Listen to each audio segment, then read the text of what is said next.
পূর্ব মেদিনীপুরে ডিআই অফিসে deputation, টিউশনরত school শিক্ষকদের বিরুদ্ধে ব্যবসা নেওয়ার দাবি। আজ পশ্চিমবঙ্গ গৃহ শিক্ষক কল্যাণ সমিতির পূর্ব মেদিনীপুর জেলা কমিটির পক্ষ থেকে তমলুকে জেলা বিদ্যালয় পরিদর্শক অফিসে একটি ডেপুটেশন প্রদান করা হয়। ডেপুটেশনে সরকারি নির্দেশ ও আইন অমান্য করে টিউশন পরিচালনাকারী স্কুল শিক্ষকদের বিরুদ্ধে অভিযোগপত্র ও নামের তালিকা জমা দেওয়া হয়। সংগঠনের দাবি, জেলার 25টি ব্লকের বিভিন্ন প্রান্ত থেকে গৃহ শিক্ষকরা এই কর্মসূচিতে অংশগ্রহণ করেন।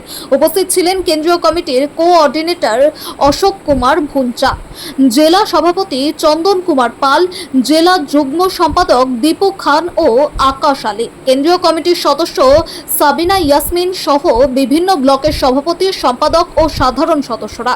জেলা যুব সম্পাদক দীপু খান বলেন, সরকারের জারি করা নির্দেশিকা দ্রুত বাস্তবায়ন করে টিউশনরত স্কুল শিক্ষকদের বিরুদ্ধে উপযুক্ত প্রশাসনিক ব্যবস্থা গ্রহণ করতে হবে। কেন্দ্রীয় কমিটির সদস্য সাবিনা ইয়াসমিন বলেন, আইন ভঙ্গকারীদের বিরুদ্ধে কঠোর পদক্ষেপ গ্রহণ করা উচিত এবং অভিযোগের নিরপেক্ষ তদন্ত হওয়া প্রয়োজন। সংগঠনের রাজ্য কমিটির কোঅর্ডিনেটর অশোক বাবু দাবি করেন যে জেলার একাধিক বিদ্যালয়ের শিক্ষক নিয়ম বহির্ভূতভাবে ব্যক্তিগত টিউশন ও কোচিং পরিচালনা করছেন। এ বিষয়ে প্রশাসনের হস্তক্ষেপ কামনা করেন।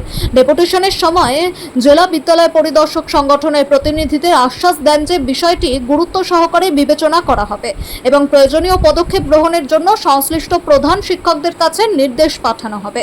ডেপুটেশন কর্মসূচি সফলভাবে সম্পন্ন হওয়ায় জেলা সভাপতি চন্দন কুমার পাল উপস্থিত সকল সদস্য ও সমর্থকদের ধন্যবাদ জ্ঞাপন করেন।